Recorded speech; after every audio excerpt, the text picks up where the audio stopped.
राम राम जी सारांश। और क्यों? उम्मीद करूं बढ़िया होगा। तो बढ़िया चला पढ़ाई, प्रॉपर क्लासा आने लग रही है। ठीक है, देखो मैं थाने दो क्लासा हो दिन में दो क्लासा दूंगा, लेकिन कभी दो हुआ कभी को प्रयास मेरे पूरे दो करे, लेकिन एक थाने रेगुलर मिलने लग रही है जी 2:30 बजे प्रॉपर थाने क्लास मिल जाए। ठीक है, तो अपना टॉपिक किस सिर्फ एक ही टॉपिक रह गया अपना पोषण। जी वो टॉपिक कंप्लीट हुआ अपना बाद पोषण स्टार्ट करांगा अपना टॉपिक क्लियर जेल पर वास्ते। तो प्रयास पूरा धातु है, धातु अपन चलना लग रहा है। जो अप्रैल महीने को पहला संडे आएगा वो 20 संडे के अंदर आप करांगा अपना एक तो जो मैं थाने जितना भी सारा डाउट है पूछो यो थे भी डाउट क्लियर करांगा, एक अपन वन लाइनर की पूरी मैराथन क्लास लेवांगा जिसके अंदर लगभग थाने सारा जितना भी अपना टॉपिक हो सारा सारा वन लाइनर क्वेश्चन मिलेगा। ठीक है, और बिंग में थाने एग्जाम में क्वेश्चन जरूर देखने को मिलेगा। ठीक है, और इन बाद में आप अगली क्लास शुरू करा उत्सर्जन पार्ट फर्स्ट देख लिया वो।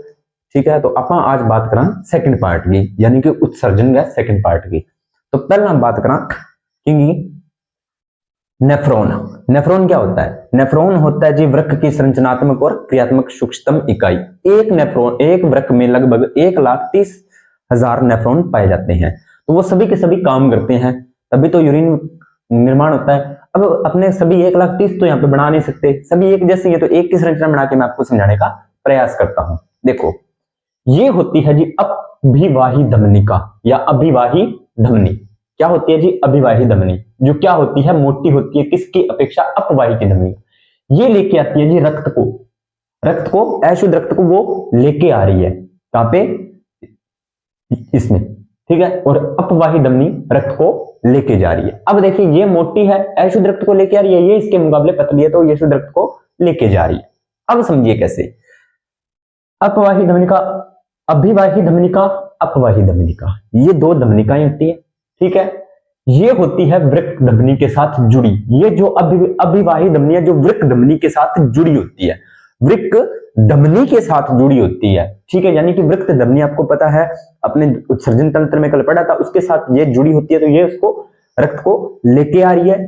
जो इसमें क्या करती है? रक्त को लेके आती है। ये छोटी छोटी वृक्क धमनियां जो छोटी छोटी वृक्क धमनिकाओं में बढ़ती है, किसमें बढ़ती है जी? वृक्क धमनिकाओं में बढ़ जाती है। ठीक है, और फिर बाद में ये एक पहले तो बढ़ती है फिर एक साथ इकट्ठी हो जाती है, और यहां पर एक जालनुमा संरचना बना लेती है जिसे बोलते हैं ग्लोमेरुलस या केशिका गुच्छ। क्या बोलते हैं? ग्लोमेरुलस या केशिका गुच्छ, इस वाले भाग को। ठीक है जी, ये जो प्यालेनुमा संरचना है, कौन सी नुमा? प्यालेनुमा। देखिए प्यालेनुमा आपने देखा होगा ना, प्याला इस प्रकार से, कुछ इस प्रकार से गिलास होता है ना, बहुत देखे होंगे आपने ऐसे गिलास। तो ये प्यालेनुमा संरचना होती है, इसे बोलते हैं वोमेन संपुट। क्या बोलते हैं इसे? वोमेन संपुट बोलते हैं जी। क्या बोलते हैं जी? वोमेन संपुट। इस जो आपका है ये आपका जो ग्लोमेरुलस है, इसमें होती है निस्पंदन की क्रिया संपन्न होती है। किसकी? निस्पंदन की क्रिया, यानी कि रुधिर के छनने की प्रक्रिया इसमें संपन्न होती है। ठीक है जी, वोमेन संपुट होता है जो, क्या होता है जी आपका? वोमेन संपुट। कल वाली क्लास में आपने डायग्राम बनाया होगा वृक्क का, तो उसमें मैंने आपको दो भाग बताए थे कौन कौन से वृक्क के, एक कोर्टेक्स वल्कुट या दूसरा मेड्यूला। कोर्टेक्स, मेड्यूला, वल्कुट, मध्यांश। हिंदी में कोर्टेक्स को वल्कुट और मेडुला को मध्यांश बताया था। तो ये जो आपका वो वोमेन संपुट होता है ना, वो होता है आपका कोर्टेक्स वल्कुट क्षेत्र में, कोर्टेक्स क्षेत्र में या वल्कुट क्षेत्र में। अब ये अनेक इस प्रकार से बनी संरचनाएं होती हैं। ये एक आपका होती है नलिका। ठीक है, इसको बोलते हैं जी समीपस्थ संवालित नलिका। वोमेन संपुट के समीप है इसलिए इसे बोलते हैं समीपस्थ संवालित नलिका, और ये वोमेन संपुट से दूर है इसलिए इसे बोलते हैं वो दूरस्थ संवालित नलिका। ठीक है जी, इसके बाद में ये होती है आरोही भुजा। क्या होती है जी? आरोही भुजा, यानी कि यहां से इसके अंदर आता है और यहां से जाता है, तो इसको बोलते हैं अवरोही भुजा। ये होती है आरोही भुजा और ये होती है अवरोही भुजा, और इससे बोलते हैं वसा रेक्टा।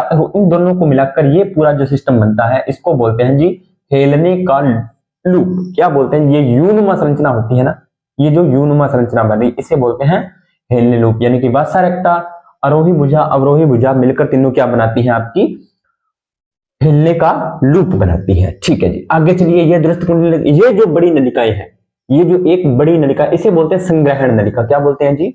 संग्रहण नलिका बोलते हैं जी। क्या बोलते हैं? संग्रहण नलिका बोलते हैं। ये जो मैंने निशान बनाए किसके बनाए? इस संग्रहण नलिका से अनेक नेफ्रॉन और जुड़े होते हैं और ये संग्रहण नलिका इकट्ठी होकर कहाँ जाती है, मूत्रवाहिनी में जाती है और मूत्रवाहिनी से जाता है यूरिन मूत्राशय में और उसके बाद में त्याग दिया जाता है। उसके बाद यहाँ पे बात करें यूरिन बनता कैसे, ये आपको नेफ्रॉन की संरचना ध्यान रखनी है। कौन कौन सी, अभिवाही धमनी, अपवाही धमनी, केशिका गुच्छा, ग्लोमेरुलस, वोमेन संपुट, समीपस्थ कुंडलित नलिका, हेलने लूप, आरोही भुजा, अवरोही भुजा, दूरस्थ कुंडली नलिका और संग्रहण नलिका। चलिए जी अब इसके बारे में आगे बात करते हैं। जो आपका वोमेन संपुट वाला क्षेत्र होता है वो होता है कोर्टेक्स क्षेत्र में, और जो आपका हिलने वाला लूप होता है वो होता है जो आपका वृक्क पेप्सिल में प्रवेश, यानी कि वृक्क पेप्सिल की जो संरचना आपने पढ़ी थी कुछ इस प्रकार से, कल मैंने आपको बताया था, ये आपका जो किडनी थी अपने कुछ इस प्रकार से बनाई थी ना, तो यहाँ पे इस प्रकार से करते हैं, ये होता है कोर्टेक्स भाग, ये होता है मेडुला, यानी कि हेलने लूप होता है इस क्षेत्र में, हेलने लूप होता है इस क्षेत्र में आपका जो होते हैं ये वसा रेक्टा और ये सारे सिस्टम इसमें होते हैं, मध्यांश वगैरह ये कल मैंने आपको अच्छे से समझा दिए थे। ठीक है, नेफ्रॉन की संरचना अपना टॉपिक है, biology king bye Narendra Kumar, ये अपने चैनल का नाम है। ठीक है जी, स्क्रीनशॉट लीजिए इसका, फिर अपने इसके बारे में आगे बात करते हैं।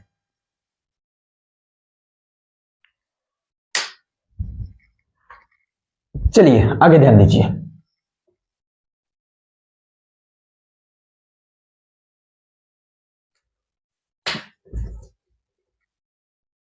अगला टॉपिक है अपना वृक्क को रुधिर की आपूर्ति, यानी कि किडनी को रुधिर मिलता कैसे है। ये देखिए ये हमारी किडनी होगी, इसको रुधिर कैसे मिलता है।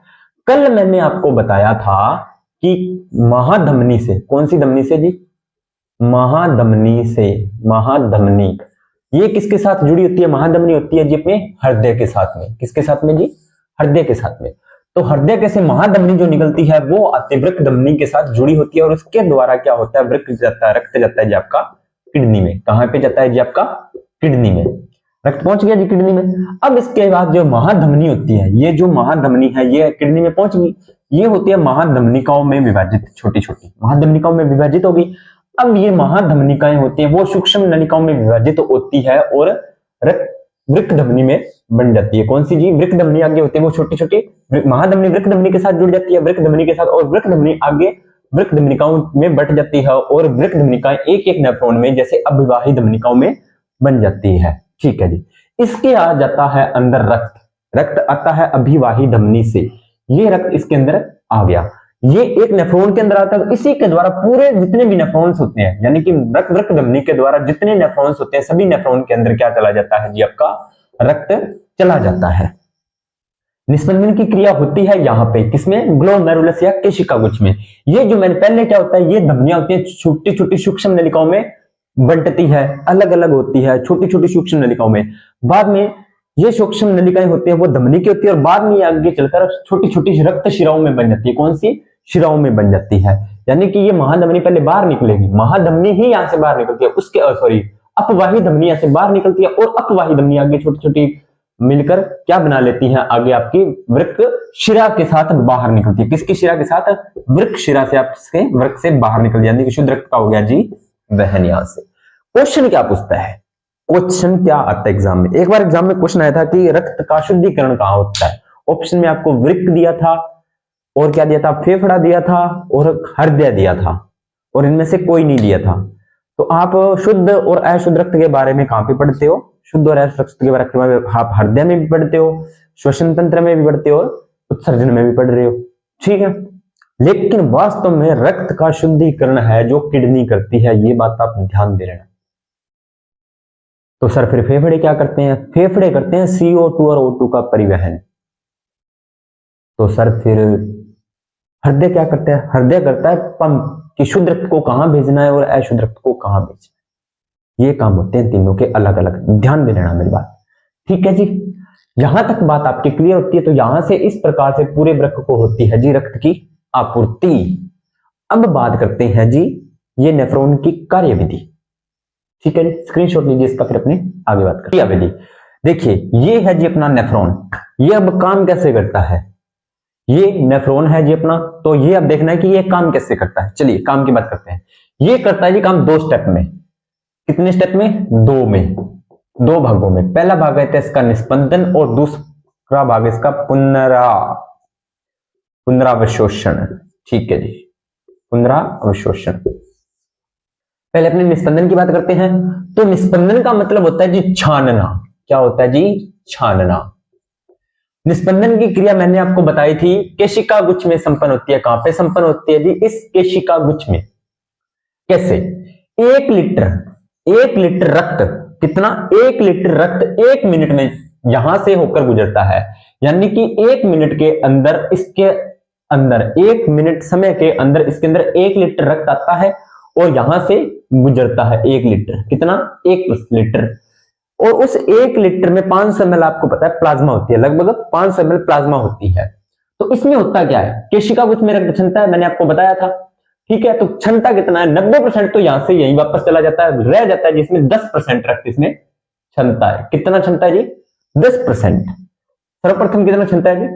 10% रक्त इसमें क्षमता है। गुजरता कितना है? 1 लीटर गुजरता है। 1 मिनट में 1 लीटर रक्त यहां से गुजर रहा है, लेकिन क्षमता कितना है? सिर्फ 10% क्षमता है। 10% छन गया।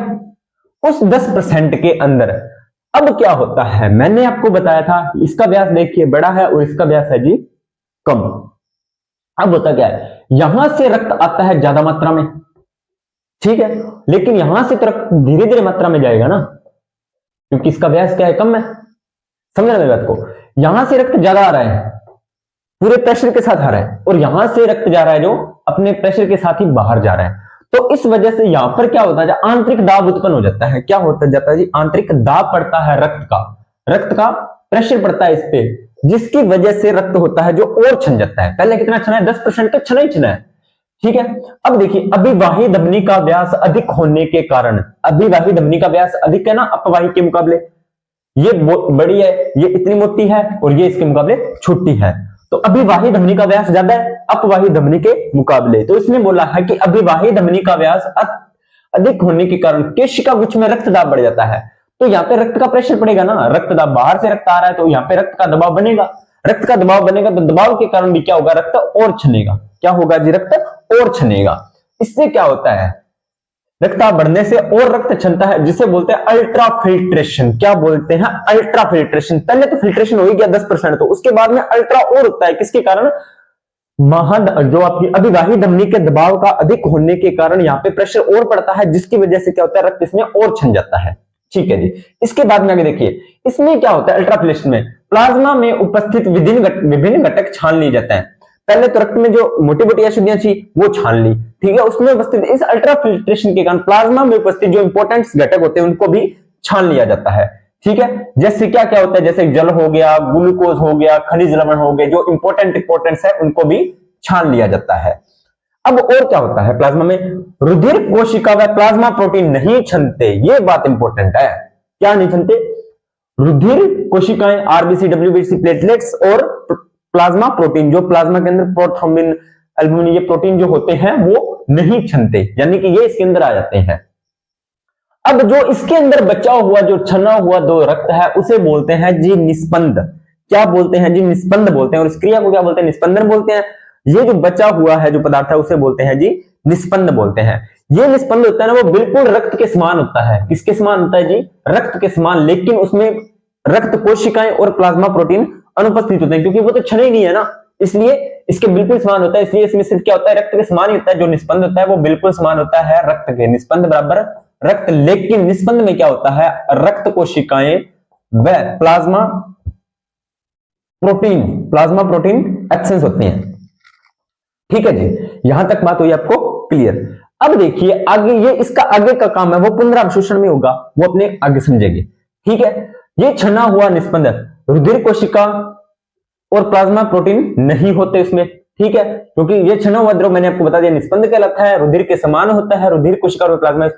वोमेन संपुट गुहा में ये वापस चला जाता है, वोमेन संपुट गुहा में ये स्थित रहता है। उसके बाद में क्या होता है? नेफ्रॉन की नलिका में चला जाता है, जहां से और अनुपयोगी घटक छान लिए जाते हैं। ये उसके बाद में कहा जाता है? नेफ्रॉन की नलिका में चला जाता है, उसके बाद में उपयोगी घटक छान लिए जाते हैं। यहां पर होती है जी आपकी निस्पंदन की क्रिया कंप्लीट। उसके बाद में अगला प्रोसेस होता है जी पुनरावशोषण, यानी कि छानने का काम तो हो गया। अब देखिए छानने का काम कौन करता है? आपका केशिका गुच्छ करता है। अब ये जो केशिका गुच्छ होता है ना, वो बिल्कुल चयनात्मक निस्पंदन करता है, यानी कि कुछ को तो पदार्थ को छानता है और कुछ को नहीं छानता। जैसे छान तो किसको दिया? आपको बता दिया मैंने, किसको नहीं छानता? प्लाज्मा प्रोटीन और रुधिर कोशिकाओं को नहीं छान पाता। तो ये जो चयनात्मक निस्पंदन होता है, ये फिक्स चीजों का है। चयनात्मक हम लोग कुछ को आने दे रहा है, कुछ को नहीं आने दे रहा, कुछ को छान रहा है, कुछ को नहीं छान रहा, ठीक है।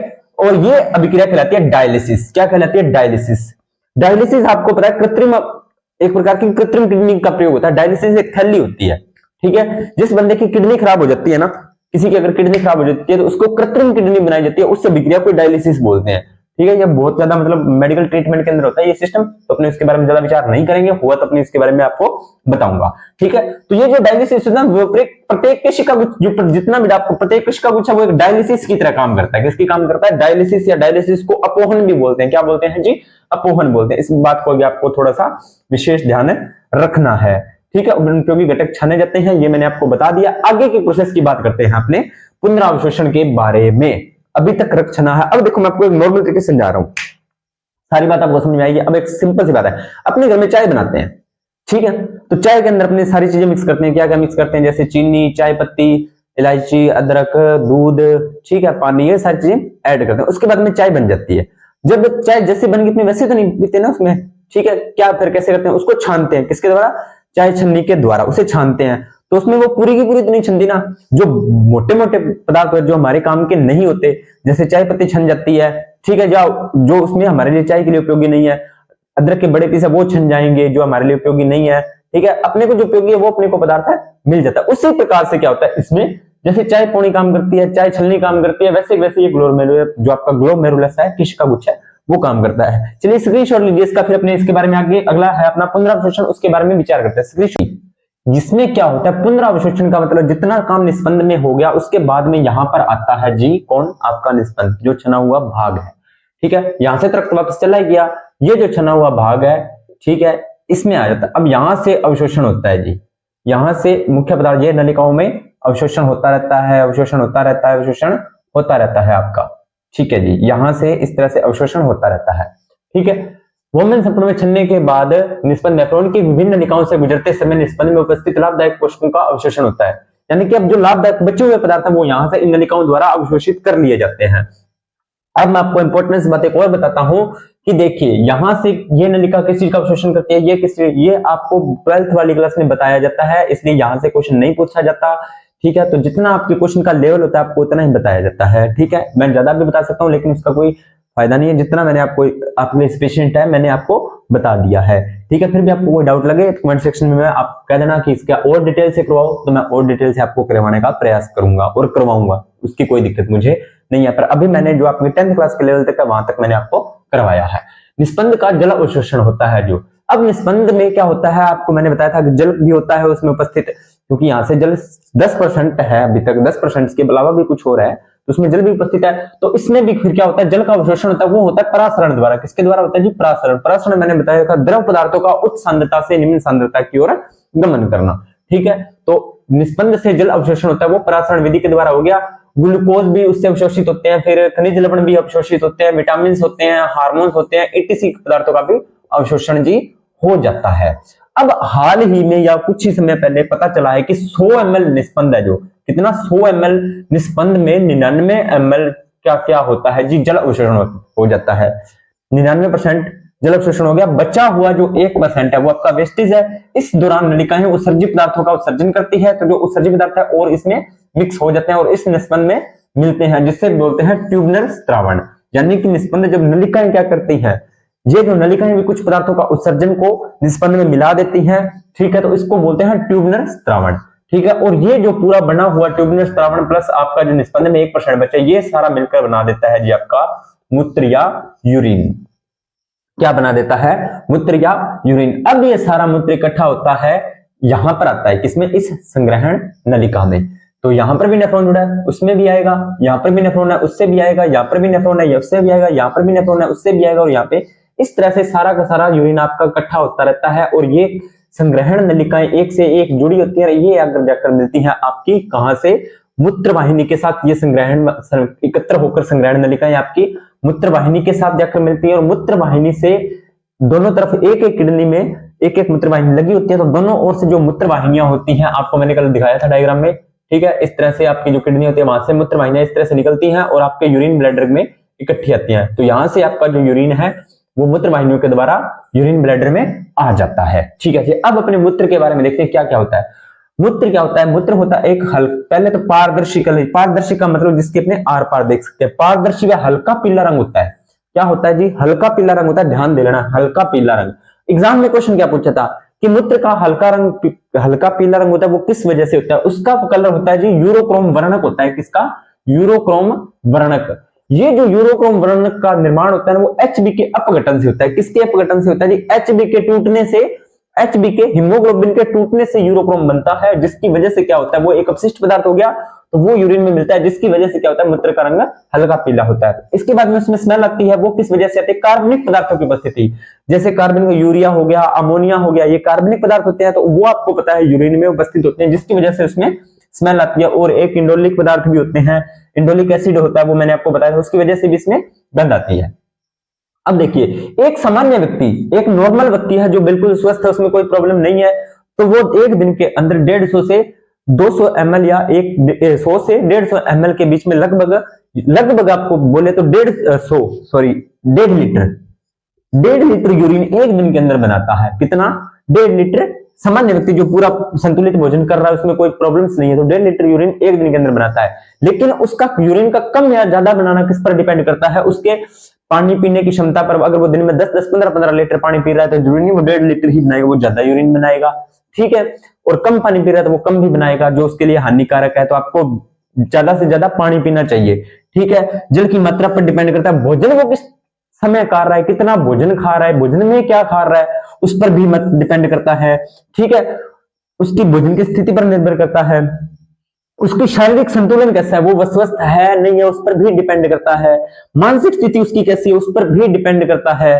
ठीक है। और वातावरण की स्थिति पर भी डिपेंड करता है। जैसे आपको पता है, गर्मियों में अपने यूरिन की मात्रा सर्दियों के मुकाबले कम होती है, क्योंकि गर्मियों में अपने पसीना आता है, तो उसकी वजह से यूरिन अपने कम आता है। लेकिन सर्दियों में अपने पसीना नहीं आता, जिसकी वजह से अपने यूरिन ज्यादा आता है। पर वो एवरेज होता है, गर्मियों में अपने पानी ज्यादा पीते हैं, सर्दियों में पानी कम पीते हैं। ठीक है। तो वो चीजें लगभग एवरेज रहती हैं। ठीक है जी। अब आपने सुना होगा, आपको इसको एक तो मैं आपको बता देता हूँ इससे होता क्या है। पहले अपने मूत्र की इसकी बातें कंप्लीट कर लेते हैं। इसकी प्रवृत्ति होती है, जिसकी प्रकृति होती है अम्लीय, एसिडिक प्रकृति होती है। तो इसका पीएच कितना होता है? 4.5 से 8.6 के बीच में इसका पीएच होता है। ये पीएच याद रख लेना। इसका घनत्व होता है जी, जल से अधिक होता है इसका घनत्व। जो जल का होता है ना, उससे थोड़ा सा अधिक होता है इसका घनत्व। संगठन में यानी कि मूत्र में क्या क्या होता है? मूत्र में होता है 96% जल। कितने परसेंट जी? 96% जल, 2% यूरिया, वसा, प्रोटीन, शर्करा, कोलाइड्स, ये 1.3% होते हैं। यूरिक एसिड होता है जी आपका 0.5%। और अन्य आयंस, धातु पदार्थ होते हैं जैसे आयरन, सोडियम, मैग्नीशियम, ये सारे बहुत कम मात्रा में, सूक्ष्म मात्रा में इसमें यूरिन में पाए जाते हैं। लीजिए जी, यहां तक अपना मूत्र का हो गया कंप्लीट। अब आपको छोटी छोटी बातें। एक ड्यूरोसिस। ड्यूरोसिस क्या है? ड्यूरोसिस है मूत्राशय की मात्रा बढ़ना, यानी कि मूत्राशय के अंदर यूरिन स्टोरेज होने की मात्रा बढ़ जाना। ये ड्यूरोसिस एक प्रकार का रोग है। इसको यूरिक एसिड होता है ना, वो प्रभावित करता है। यूरिया प्रभावित करता है इसको, सॉरी यूरिक एसिड नहीं, यूरिया प्रभावित करता है इसको, जिसको बोलते हैं, यूरिया को बोलते हैं ड्यूटेरिक पदार्थ। क्या बोलते हैं जी? ड्यूटेरिक पदार्थ। ठीक है जी, ड्यूटेरिक पदार्थ ये होता है, इससे किडनी से संबंधित रोग होता है अपना। ठीक है। इसके बाद में एक और आता है जो यहाँ पे बुक्स में नहीं दिया हुआ इसमें, तो मैं आपको फिर एक्स्ट्रा बता दूं। पथरी आपने सुना? Kidney stone. किडनी स्टोन हो जाती है, उसमें क्या होता है? उसमें कोई पत्थर नहीं होते पत्थर समान के अणु, या किसके अणु होते हैं? पूछा गया एग्जाम में, क्वेश्चन था कैल्शियम ऑक्सलेट के, ये याद रखना, ऑक्सलेट। कैल्शियम ऑक्सलेट के जो अणु होते हैं वो ही पथरी बनाते हैं, जो कि हमारी जो आपकी रक्त की वाहिनियां होती हैं, उनके जो आपकी वृक्क के अंदर रक्त वाहिनियां होती है, उनके अंदर या मूत्र वाहिनी के अंदर रुक जाते हैं, जो यूरिन के अंदर रुकावट पैदा करते हैं, जिससे हमें भारी दर्द की अनुभूति होती है। वो एक पथरी की तरह होता है। ठीक है। तो इसका पता कैसे चलता है? इसका दर्द होता है साइडों में, और इसके लिए आपको करना क्या है? इससे ज्यादा से ज्यादा आपको पानी पीना चाहिए। जब भी आपको किडनी स्टोन की शिकायत, अगर आपको किडनी स्टोन से बचना है, तो लगभग आपको दिन में 7 से 8 लीटर पानी पीजिए। किडनी स्टोन नहीं होगी, ज्यादा से ज्यादा पानी पीजिए तो आपको किडनी स्टोन नहीं हो। अगर है तो आप और ज्यादा पानी पीजिए, ज्यादा से ज्यादा पानी पीजिए, और डॉक्टर की राय के अनुसार दवाई लीजिए, आप सही हो सकते हो। किडनी स्टोन निकल जाती है, उसमें कोई प्रॉब्लम्स नहीं आती। ठीक है, तो यहां पर अपना मूत्र का चैप्टर होता है कंप्लीट। उसके बाद में मैंने आपको बताया था कुछ अन्य अंग भी है, जैसे फेफड़े, फेफड़े CO2 और O2 का वहन करते हैं, तो उसके साथ हमारे शरीर में जल वाष्प का भी उत्सर्जन करते हैं। कैसे? जैसे अपने सांस लेते हैं, सांस के साथ CO2 गैस तो बाहर निकल ही रही है, लेकिन आप कभी सांस लेके देखना इस तरह से, तो आप हाथ पर आपको नमी महसूस होगी, यानी कि जल वाष्प भी बाहर निकल रही है। उसके बाद में बात करते हैं त्वचा की। तो त्वचा आपको पता है पसीना आता है, उससे भी श्लेष्मी ग्रंथियां और तेलीय ग्रंथियां जो होती है कुछ उत्सर्जित पदार्थों का वहन करती हैं।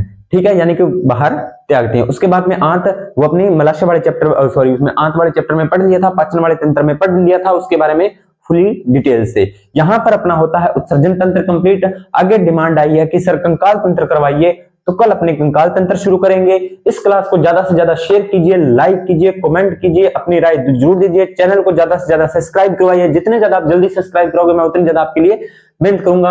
अभी भी बहुत मेहनत कर रहा हूं, आपके लिए और ज्यादा मेहनत करूंगा।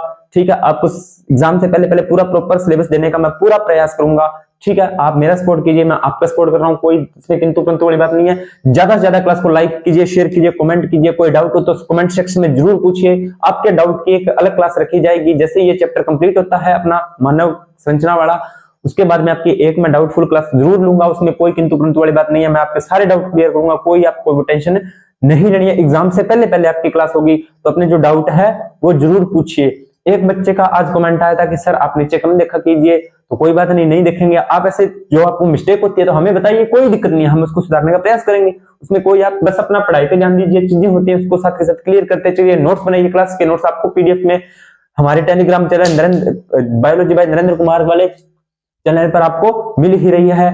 तो मिलते हैं नेक्स्ट क्लास के अंदर, तब तक अपनी पढ़ाई पर ध्यान दे रहे हैं। धन्यवाद।